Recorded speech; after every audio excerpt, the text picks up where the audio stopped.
Hello and welcome back to this channel. If this is your first time here, my name is Mariana, and here you will find a lot of cleaning motivation, organizational ideas, and DIYs, all on a friendly budget.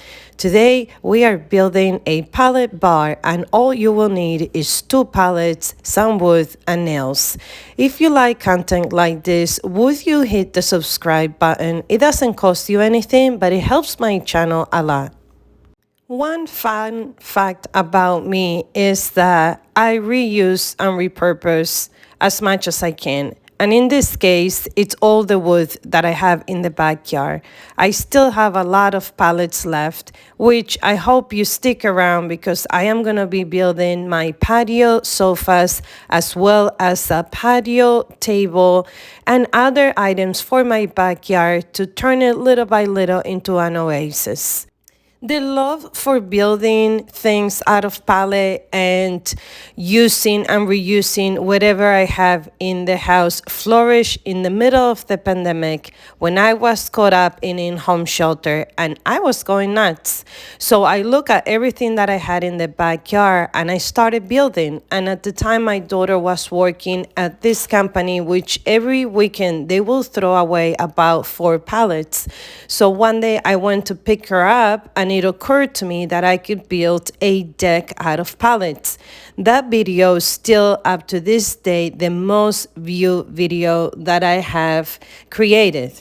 Now for today's project, you're only going to need 2 pallets, and you can find a pallet even at a CVS pharmacy. They will throw them away and you can always ask the manager and they will give them to you.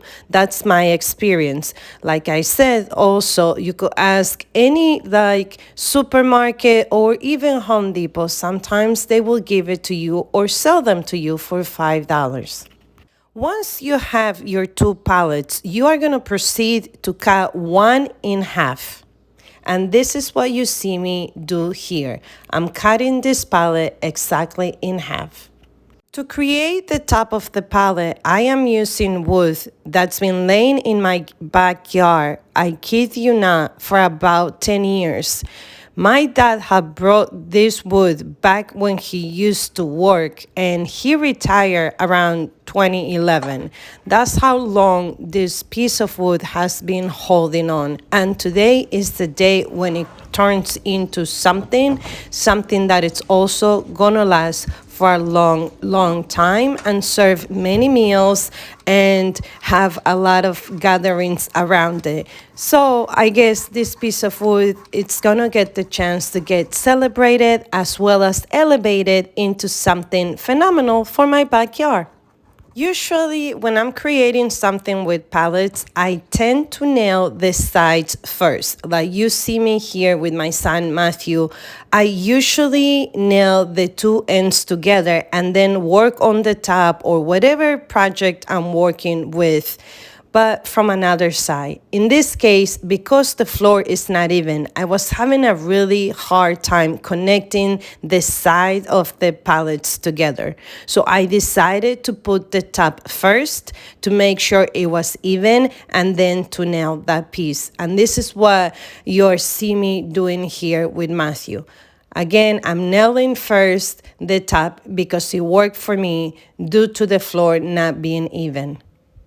On this day, the weather was again 97 degrees here in New Jersey, and I was sweating. I forgot that I actually have an umbrella that I could have used all this time. And by the time it was time to start painting this bar, I was almost burning. So if you're asking me what's the hardest part of this project, it will be the painting. And the only reason I said that, and I love to paint, I find it therapeutic, I enjoy it, but it's because it was really hot and I really want to make sure I got into all the creases and hidden spots on the bar, pallets, on the bottom and on the sides. I just wanted this palette to look amazing because it is my first 2022 summer project for my backyard. The paint that I'm gonna be using for the bottom of the bar, it's an oopsie that I bought for $30 in Home Depot, and I have it in my backyard. It's probably about 2 years or 1 year. I really don't recall, but it's a lot, and that's what I'm gonna be using for the bottom. It's exterior paint. And the one thing I do have to do on a later video, it's I wanna add the acrylic, I think it's called polyacrylic sealer, just to make sure it lasts even longer. And then for the top, I use the same color that I had for my Yoni steam, and I just loved it. And I hope that you stick around, that you give me a thumbs up. And if you haven't done so, would you hit that subscribe button so you could watch more of this content, but also give me some ideas as to what else you would like me to see building. Also, let me know during the pandemic, name one thing that you discover about yourself that now has become a habit that you enjoy and that you proudly talk about. Feeling cool? We paid $20 for those chairs at the Facebook market. Of course, when it rains, we have to bring them inside, but cool, right? All right, it's time for paint. Gotta paint it.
Friend, before I let you listen to the natural sounds of the ambience in my house on this day, I want to thank you so much for hanging out with me during this hot day, creating this beautiful pallet bar that's going to host many, especially you on the other side of the TV. I am sending you virtual hugs. I pray over your life that whatever you're found, you realize that you already have within you everything that you need. And if you haven't done so, go ahead and dig deep and discover your greatness. Until next time, don't forget to hit that subscribe button so we can stay in touch and you could see the other stuff that I'm going to be building. Love you and see you soon.